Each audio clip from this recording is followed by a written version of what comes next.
So we've talked a lot in previous episodes about how hard it is to put Mac devices in a Windows-centric environment. And the complexities change depending on the size of the organization or exactly what the use cases are in that organization. So I've invited a good friend of mine, Matt Carey. Welcome to the show.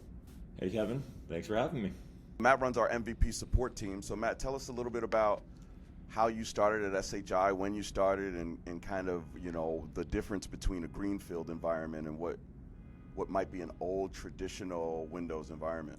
I started in a group at the time that was really focused on delivering managed services and professional services to our enterprise, large customers, our global customers.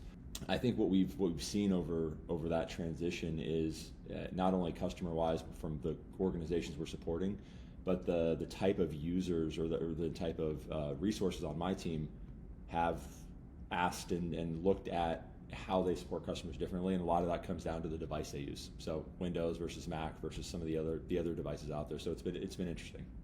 It is a personal preference. I mean, which side are you on? Do you use a Mac for work or do you use Windows? I'm a Mac guy. I don't think I even know how to turn on a Windows computer at this point. If you put it in front of me, I wouldn't know where to go. I've been on a Mac for years and years. I'm one of the guys that I have an Apple Watch, I have an iPhone, I have an iPad, I have AirPods, and I have a Mac, and I upgrade them about every year. But you primarily do Windows services, is that what I'm hearing? But yes, 90 to 95% of our support is Microsoft-led in Windows. So talk about being in a cloud-based environment. Is that different from, say, a legacy organization, sort of large? You talked about large enterprises globally. I would have to say that they're struggling to get to the cloud, but you were born in the cloud. So tell me the differences there and why that matters in putting Mac in your environment. Yeah, our team took a more modern approach when we were developing the structure and the resources we needed. So instead of looking at, even internally, instead of looking at leveraging our own data centers and some of our own internal legacy applications, we went and procured our own services that more aligned to the direction and the scale and the speed at which we had to deliver the services. So born in the cloud, all SaaS-based, all remote. Our entire organization globally is remote. We have presence in 5 countries, including the US.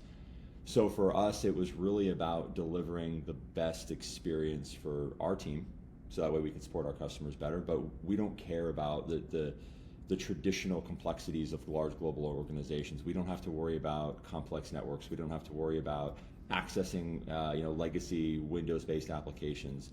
For us, as long as there's a strong enough internet connection, we can do our job. So that's why. So you said 5 countries total, or that's U.S. plus 5 other countries? That's U.S. plus 4 other countries, so 5 countries total. For the representation of our team. We support customers in over 40 countries today. And you're doing this with, how are you managing all this? With Jamf, with Intune? Like, what's your way to keep these devices secure? We've used Jamf in the past, but we're actually using Intune now. So there were some learning curves that had to happen as we were learning how to properly ingest a lot of Mac devices and get them into our management tools. But we are 100% Microsoft-centric as it relates to our management tools. So it didn't make sense for us to necessarily use Jamf anymore. So we are Intune on everything. So we use ABM, or Apple Business Manager, for the provisioning, and then that pushes, or the security stuff, the applications come in through Intune though, not Jamf. That's correct. And how has that process been? Does that work? Once you learn a couple of the nuances and the intricacies of the platform, it does work quite well, actually. I mean, I'm not on the engineering side. I'm actually on our business development and sales side, and I was actually able to enroll 15 devices myself. Okay. Package them, repackage them back up, and obviously I had the help of my technical team, but package them back up and get them out the door to our team that we're actually excited to learn and that we're going to get a new MacBook. So Matt, you and I discussed how you went from Jamf to now Intune to manage your Macs. But what's the ratio within your organization of Windows devices versus Mac devices? In our organization, we're still probably 80-20 Windows. It's I think that there's probably technical alignment there that makes sense to still for us keep a lot of the engineers on Windows at times. But what's interesting is we support a lot of global customers, a lot of large organizations with a big population of devices. So we've seen the mix. We've seen a lot of the more legacy organizations still on Windows with considering this adoption of Mac devices or giving their employees choice. We've also seen it the other way too, where agencies or people on the creative side or in the production side, some of the large organizations there have gone more in the Mac direction because of some of the functionality they get. So I think that the business requirements and the type of business, at least from my perspective, probably drive some of the interest to change. And that probably also drives a lot of the management platforms as well. So the Jamf versus Intune and the Intune versus Jamf, I think there's So what should probably people think technical about reasons. then if they're 80-20 like you? Mhm. What should they be thinking about? What is the deciding factors between, Jamf, Intune, say Workspace ONE, Kanji, or one of the other 5 or so MDM solutions that can manage Mac?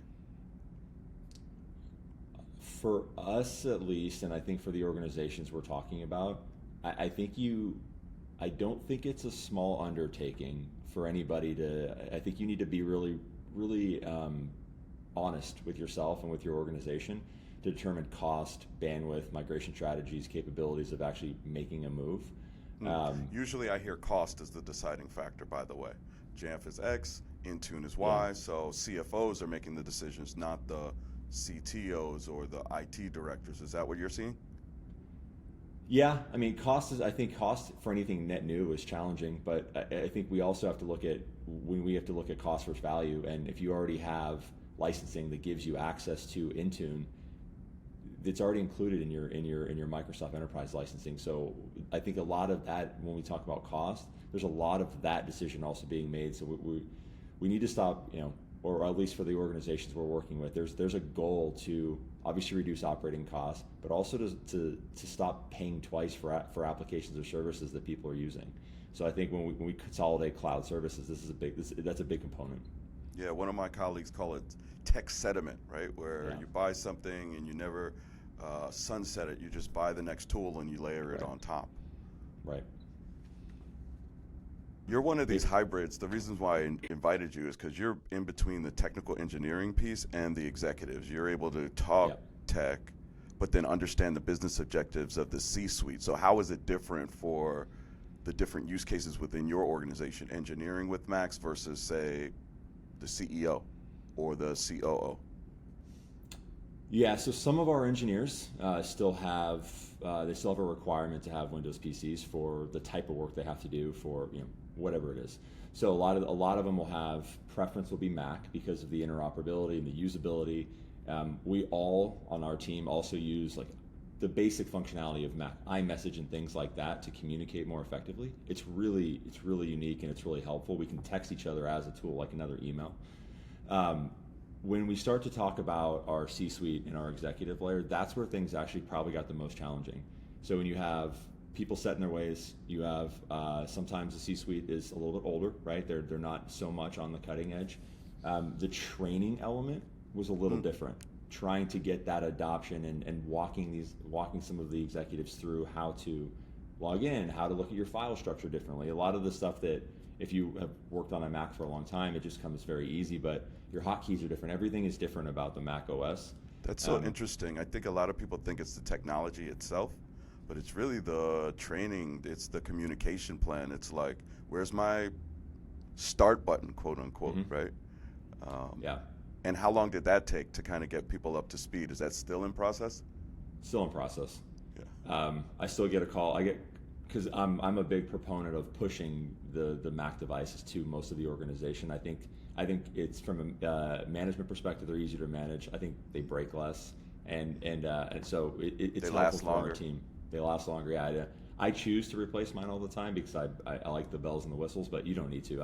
I've had Macs for years. Are you M2 at this point? I am, but a lot of our team is still on the M1, and they're perfect computers. But It is a process, and I think we didn't realize it was as much of a process, and we didn't have necessarily the right internal mechanisms in place to deal with some of those questions, because there's more questions than we anticipated. So I think that if we were to redo this, strategy and communication would absolutely be more on the forefront than just focusing on the technology side. That kind of caught us off guard. One of the reasons why we're going down this path with Mac, one, I think it's a great platform, but two, even from a recruiting perspective in a really challenging market, choice is an interesting value add and benefit for when we're talking to new engineers and new resources for our organization. So giving them the choice to choose between a Mac and a Windows and whatever, and not limiting them, is actually a nice sales pitch. It's, for whatever reason, it's one of those things that we're seeing a higher success rate with recruiting because of it. So something to think about. Thanks, Matt. I appreciate you coming on the show. Thanks, Kevin.